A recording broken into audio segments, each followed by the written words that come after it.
warahmatullahi wabarakatuh. Halo semuanya, selamat datang. Kami dari kelompok 10 mahasiswi Prodi Akuntansi Universitas Muhammadiyah Gresik. Hari ini kami hadir untuk menyampaikan materi UAS mata kuliah Komunikasi dan Bisnis di bawah bimbingan Bapak Joko Sulistyo. Perkenalkan, saya Nurul Dwi Agustina dengan NIM 2503020668. Perkenalkan, nama saya Nadia Ayu Masyita dengan NIM 250302072. Dan saya Hurun Ainulan Maulidia dengan NIM 250302074. Hari ini kami akan membahas dua topik penting dalam komunikasi bisnis, yaitu korespondensi bisnis dan juga laporan bisnis. Keduanya mungkin terdengar formal, namun dalam dunia kerja maupun organisasi, keduanya sangat penting. Yuk langsung kita bahas.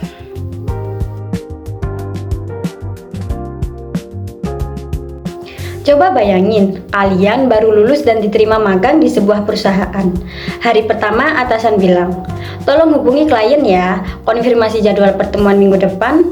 Kamu mau hubungi lewat apa?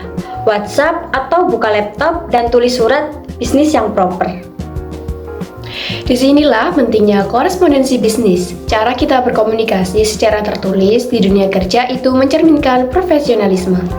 Nah, langsung aja yuk kita masuk ke materi. Oke, kita mulai dari pengertiannya dulu ya.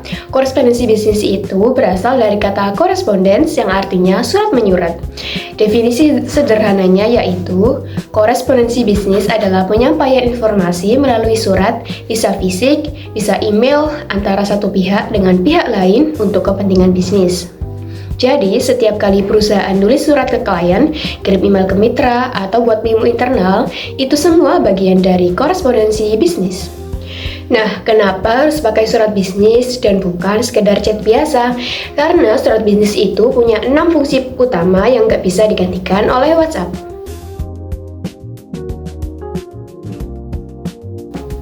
Pertama, yaitu sebagai pemberitahuan resmi. Informasi yang disampaikan lewat surat punya bobot yang lebih kuat karena terdokumentasi. Kemudian yang kedua yaitu perwakilan sikap organisasi, yaitu surat bisnis mencerminkan posisi resmi perusahaan, bukan hanya opini pribadi seorang penulisnya. Kemudian yang ketiga yaitu surat bisnis adalah bukti perjanjian tertulis yang sah kalau ada masalah di kemudian hari. Nah, surat ini bisa jadi pegangan. Yang keempat yaitu sebagai panduan kerja. Dan yang kelima sebagai pengingat dan arsip. Dan yang keenam yaitu sebagai dokumen sejarah perusahaan yang bisa dirujuk kapan saja. Oke, itu dari aku untuk pengertian dan fungsinya. Sekarang Wulan yang akan lanjutin soal aspek penulisan dan jenis-jenis surat bisnis. Wulan! Halo Nadia, terima kasih tadi udah dijelasin pengertian dan fungsinya. Sekarang aku mau bahas supaya surat bisnis kita efektif dan ada 3 aspek yang wajib diperhatikan waktu nulis. Yang pertama ada ringkas dan padat. Pembaca surat bisnis biasanya sibuk, jadi mereka harus langsung paham isinya dan tujuan surat tanpa perlu baca ulang. Nggak perlu basa-basi yang panjang. Yang kedua ada persuasif. Pilih kata-kata yang halus dan membangun, terutama untuk surat permohonan atau surat klaim. Tujuannya mengajak, bukan memaksa. Dan yang ketiga ada efisien. Efisien dalam penggunaan ruang, waktu, dan memudahkan penerima untuk memberikan respon. Sekarang kita bahas jenis-jenisnya. Secara umum, surat bisnis dibagi menjadi 2, internal dan eksternal. Surat internal itu komunikasi di dalam organisasinya sendiri, contohnya memo antar divisi. Sedangkan surat eksternal adalah surat yang dikirim keluar perusahaan, ke klien atau ke mitra bisnis. Ada 4 jenis utama surat eksternal. Yang pertama ada surat pemesanan barang, yaitu isinya ada nama barang, jumlah, harga, cara pengiriman, dan batas waktu. Yang kedua ada surat pengaduan atau klaim, yaitu untuk menyampaikan masalah dengan produk atau layanan. Ingat ya, meskipun isinya komplain, nadanya tetap harus profesional dan tenang. Dan yang ketiga ada surat permohonan pinjaman dana untuk mengajukan kredit ke lembaga keuangan. Dan yang keempat Surat undangan bisnis, yaitu untuk mengajak pihak luar berpartisipasi dalam kegiatan perusahaan. Oke, itu dari aku. Sekarang Nurul yang akan jelasin soal struktur bisnis. Nurul, silakan. Halo, jadi tadi Nadia dan Wulan sudah membahas terkait pengertian, fungsi, aspek, dan juga jenis-jenisnya. Sekarang giliran aku buat jelasin strukturnya terkait surat-surat. Nah, tanpa struktur yang benar, surat bisa dianggap tidak profesional. Surat bisnis yang resmi terdiri menjadi 3 bagian utama. Yang pertama ada pendahuluan, kemudian pembuka, dan juga bagian akhir. Nah, pendahuluan ini terdiri dari identitas surat kita, berisi kop surat, tanggal, alamat, tujuan, dan nomor maupun keterangan surat. Nah, kop surat ini tuh penting banget karena langsung menunjukkan dari mana sih surat itu berasal. Kemudian ada pembuka. Nah, pembuka ini merupakan bagian inti dari surat, berisi pesan atau maksud utama yang ingin disampaikan. Dan diakhiri dengan salam penutup. Nah, di bagian inilah tujuan dari surat itu harus ditulis dengan jelas dan juga ringkas. Kemudian ada bagian akhir itu berisi identitas dan juga tanda tangan pembuat surat, tembusan kalau ada pihak lain yang perlu tahu, dan kode referensi surat untuk arsip. Nah, ketiga bagian ini wajib ada di setiap surat bisnis yang resmi. Kalau salah satu yang hilang, surat bisa dianggap tidak lengkap. Oke, tadi kita udah bahas jenis-jenis surat bisnis yang sifatnya formal dan transaksional. Sekarang aku mau bahas sesuatu yang gak kalah penting, yaitu pesan yang baik, atau dalam istilah komunikasi bisnis disebut good news atau goodwill message. Jadi pesan yang baik itu tujuannya bukan sekedar menyampaikan informasi, tapi untuk memelihara dan memperkuat hubungan bisnis yang positif. Ada 3 wujud utamanya. Yang pertama ada bersimpati, yaitu menunjukkan kepedulian kepada pihak lain. Misalnya, kalau mitra bisnis kita sedang menghadapi masalah, kita mengirim pesan dukungan kepada mereka. Yang kedua ada berempati, yaitu menghadapi posisi dan perasaan pihak lain, bukan hanya berpikir dari sudut pandang kita sendiri. Yang ketiga ada memberi apresiasi, yaitu menghargai kontribusi dan kepercayaan yang sudah diberikan. Misalnya ucapan terima kasih setelah kerjasama selesai, atau selamat atas pencapaian mitra kita. Nah, hal sederhana seperti mengucapkan selamat atau terima kasih lewat email itu juga termasuk pesan yang baik. Kelihatannya sepele, tapi dampaknya besar untuk menjaga hubungan bisnis jangka panjang. Oke, sekarang giliran aku. Kalau tadi Wulan sudah membahas pesan yang baik, sekarang kita akan membahas yang gak kalah penting, yaitu pesan yang kurang baik atau bad news message.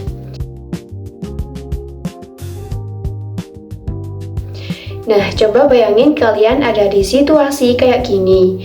Kamu harus memberitahu klien bahwa pesanan mereka nggak bisa dipenuhi tepat waktu, atau kamu harus menolak permohonan kerjasama dari mitra bisnis. Nah, gimana cara menyampaikannya tanpa merusak hubungan? Nah, dalam komunikasi bisnis, bad news harus disampaikan secara langsung, namun dengan pengertian yang baik agar tidak memperkeruh suasana. Ada urutan yang perlu diikuti, yaitu yang pertama, mulai dengan buffer, yaitu basa-basi pembuka yang netral dan tidak langsung menyebutkan kabar buruknya. Ini bukan berarti menghindari masalah, tapi memberikan landasan supaya penerima siap menerima informasi selanjutnya. Kemudian yang kedua yaitu terangkan masalah yang terjadi secara jelas dan objektif. Kemudian yang ketiga, baru sampaikan inti keputusan atau kabar buruknya. Yang keempat, berikan pengertian dan penjelasan yang memadai seperti kenapa keputusan ini diambil dan apa alasannya. Dan yang terakhir yaitu selalu akhiri dengan kata-kata yang baik serta positif. Misalnya, harapan untuk tetap bisa bekerja sama di kesempatan lain hari. Jadi intinya bad news bukan berarti komunikasi yang buruk. Justru cara kita menyampaikan kabar buruk itu yang menentukan apakah hubungan bisnis bisa dipertahankan atau tidak.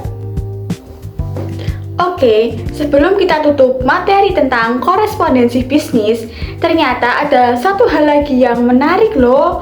Apa tuh? Ternyata dalam kegiatan surat menyurat bisnis itu nggak hanya melibatkan satu orang atau satu peran saja, melainkan ada 6 peran yang terlibat. Apa aja ya? Yuk kita kenalan satu persatu. Yang pertama ada koresponden, yaitu individu yang merespon atau membalas surat masuk. Kemudian yang kedua ada redaktur yang bertugas untuk merancang dan juga menyusun isi surat. Jadi redaktur ini yang menulis draft dalam surat menyurat di dunia bisnis. Kemudian yang ketiga ada sekretaris. Nah, sekretaris ini yaitu asisten pimpinan yang mengurus seluruh kegiatan korespondensi. Kemudian yang keempat ada operator ketik yang bertugas untuk mengetik isi surat yang sudah dirancang oleh redaktur. Kemudian yang kelima ada admin. Nah, admin bertugas untuk mengatur administrasi surat masuk maupun surat keluar dalam sebuah perusahaan. Dan yang terakhir atau keenam ada kurir yang bertugas untuk menyampaikan surat secara fisik kepada pihak yang berkepentingan. Di era digital sekarang, beberapa peran mungkin sudah digabung, misalnya redaktur dan juga operator ketik bisa digabung menjadi satu orang saja. Jadi satu orang langsung ngetik sendiri di laptop. Namun secara konsep keenam peran ini tetap harus ada dalam sistem korespondensi bisnis yang terorganisir. Oke, itu tadi melengkapi pembahasan korespondensi bisnis kita. Sekarang kita akan lanjut ke topik laporan bisnis. Sekarang kita serahkan kembali ke Nadia untuk transisi topik kedua. Terima kasih. Oke, jadi tadi sudah tuntas membahas korespondensi bisnis dari pengertian, fungsi, aspek penulisan, jenis surat, sampai struktur surat yang wajib pada. Seru nggak? Nah, sekarang kita masuk ke topik kedua yang nggak kalah penting, yaitu laporan bisnis. Kalau tadi korespondensi itu soal cara kita berkomunikasi ke pihak lain, laporan bisnis itu lebih ke dalam. Soal bagaimana perusahaan mendokumentasikan dan mengambil keputusan berdasarkan data. Yuk lanjut! Baik, kembali lagi dengan saya dan kita akan bahas topik kedua, yaitu laporan bisnis. Pernah nggak sih kalian dengar atasan bilang, tolong buatkan laporan perkembangan proyek bulan ini ya? Nah, itu termasuk laporan bisnis. Menurut Herta, laporan bisnis merupakan laporan yang bersifat netral, tidak memihak, dan juga punya tujuannya jelas, serta berisi penyajian fakta untuk kepentingan bisnis tertentu. Nah, kata kuncinya ada 3, yaitu netral, bertujuan, dan juga berbasis fakta. Laporan bisnis bukan tempat curhat atau opini pribadi. Semuanya harus berdasarkan data dan juga fakta yang bisa dipertanggungjawabkan. Sekarang, kenapa sih perusahaan perlu buat laporan? Ada 5 tujuannya. Yang pertama, untuk memonitor dan juga mengendalikan operasional perusahaan. Tanpa laporan, manajemen nggak akan tahu bagaimana sih yang terjadi di lapangan. Yang kedua, untuk mendukung pengambilan keputusan. Nah, ini yang paling sering kita dengar. Keputusan bisnis yang baik harus didasari fakta dan juga data, nggak hanya berdasarkan feeling. Kemudian yang ketiga, untuk mendokumentasikan prestasi kerja kepada pihak internal maupun eksternal seperti investor. Kemudian yang keempat, untuk memenuhi persyaratan hukum dan juga regulasi yang berlaku. Dan yang terakhir, yang kelima, yaitu untuk memperoleh pendanaan dan juga membuka peluang kerjasama yang baru. Nah, itu dari aku terkait pengertian dan tujuannya. Sekarang Nadia akan lanjutin soal jenis-jenis laporan bisnis. Ayo Nadia. Oke, terima kasih Nurul, tadi udah dijelasin soal pengertian dan juga tujuan. Sekarang aku akan bahas jenis-jenis laporan bisnis. Ternyata laporan bisnis itu bukan cuma satu jenis aja loh. Dari sisi fungsinya ada dua kategori besar, yaitu laporan informasional dan laporan analitis. Yang pertama adalah laporan informasional. Ini laporan yang tugasnya cuma menyajikan fakta dan data apa adanya, tanpa analisis, tanpa kesimpulan, tanpa rekomendasi. Contohnya yaitu laporan penjualan harian atau laporan absensi karyawan. Yang kedua adalah laporan analitis. Ini lebih kompleks, selain menyajikan data, laporan analitis juga memuat analisis mendalam, interpretasi, kesimpulan, dan rekomendasi tindakan. Contohnya yaitu laporan studi kelayakan, laporan evaluasi proyek, atau laporan audit keuangan. Nah, simpelnya itu, laporan informasional itu menjawab apa sih yang terjadi, sedangkan laporan analitis menjawab kenapa sih terjadi, terus apa yang harus kita lakukan. Nah, bedanya itu ada di kedalaman analisisnya. Oke, itu dari aku untuk jenis-jenisnya. Sekarang, Wulan yang akan jelasin struktur dan prinsip laporan bisnis. Wulan, gasken! Halo. Oke, tadi Nurul udah bahas pengertian dan tujuan. Nadia udah bahas jenis-jenisnya.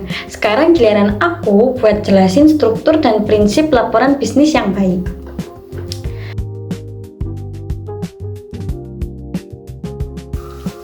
Laporan bisnis yang baik punya 3 bagian utama yang wajib ada. Yang pertama ada pendahuluan. Ini bagian pembuka yang berisi tujuan laporan, ruang lingkup, latar belakang, metodologi pengumpulan data, dan definisi istilah penting. Pendahuluan ini kayak kompas. Pembaca harus tahu mau dibawa kemana laporan ini sebelum mulai baca isinya. Yang kedua ada istilah atau teks. Ini bagian terpanjang dari laporan. Di sini semua temuan, data, tabel, grafik, dan pembahasan disajikan secara lengkap dan terstruktur. Dan ketiga, penutup. Berisi rangkuman singkat, kesimpulan berdasarkan fakta, rekomendasi tindakan yang perlu diambil, dan rencana pelaksanaan ke depan.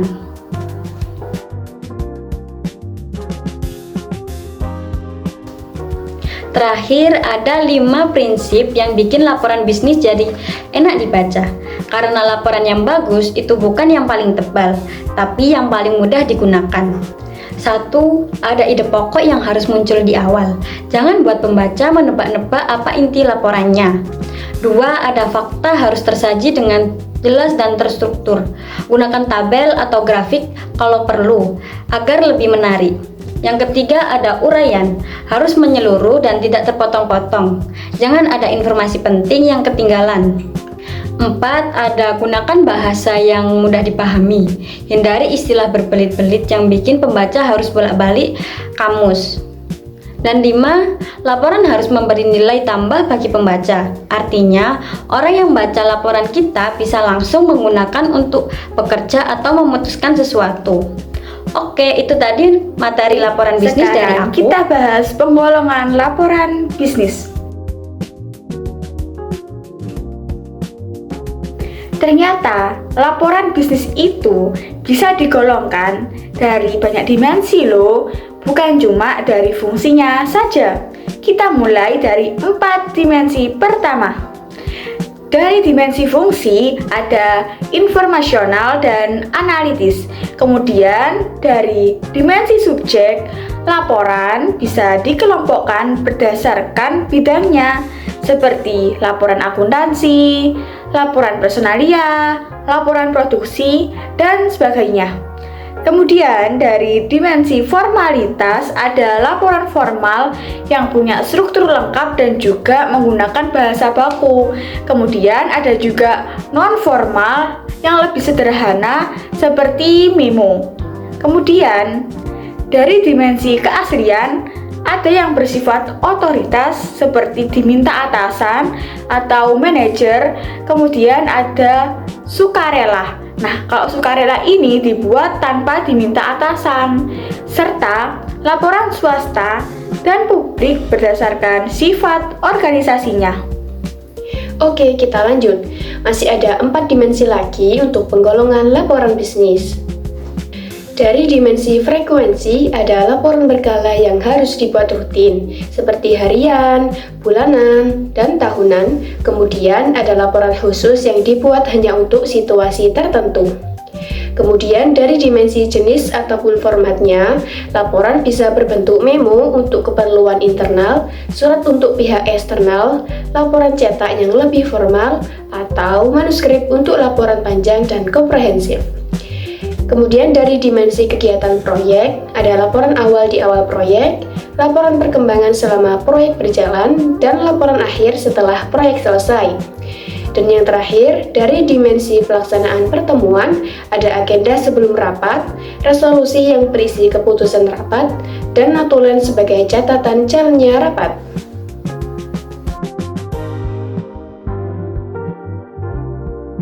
Nah, dari 8 dimensi penggolongan yang tadi Nurul dan Nadia jelaskan, kita bisa simpulkan satu hal penting, yaitu laporan bisnis itu sangat beragam. Dan pilihan jenis laporan yang tepat tergantung pada siapa pembacanya, apa tujuannya, seberapa sering dibutuhkan, dan dalam konteks apa laporan itu dibuat. Jadi, nggak ada satu format laporan yang cocok untuk semua situasi. Seorang manajer yang ingin laporannya cepat mungkin butuh laporan berbentuk memo. Tapi kalau mau mengajukan proyek baru ke Dewan Direksi, butuh laporan analisis yang lengkap dan formal. Intinya, semakin kita paham jenis-jenis laporan bisnis, semakin tepat kita bisa memilih format yang sesuai dengan kebutuhan. Dan laporan yang tepat format sama dengan laporan yang lebih efektif. Sekarang kita kembalikan ke Nadia untuk penutupan. Nadia. Baik semuanya, kita sudah sampai di bagian akhir dari video kita hari ini. Yuk kita rekap sebentar apa yang sudah kita pelajari bersama.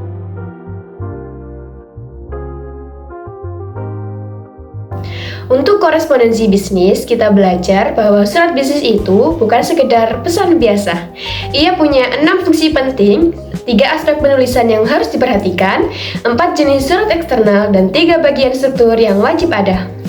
Dan untuk laporan bisnis, laporan yang baik itu bersifat netral dan juga berbasis fakta. Ada 2 jenis utama, yaitu informasional dan analitis, masing-masing dengan tujuan yang berbeda. Dan laporan bisnis efektif harus punya struktur yang jelas berisi pendahuluan, isi, dan penutup. Dua topik ini punya benang merah yang sama. Komunikasi tertulis yang baik itu soal menghargai pembaca. Surat yang kita kirim dan laporkan yang kita buat adalah cerminan profesionalisme kita, dan itu modal penting di dunia kerja nanti. Sekian presentasi dari kami. Terima kasih banyak kepada Bapak Joko Sulistyo atas bimbingannya selama perkuliahan, dan terima kasih kepada teman-teman semua yang sudah menyimak video ini. Semoga bermanfaat. Wassalamualaikum warahmatullahi wabarakatuh.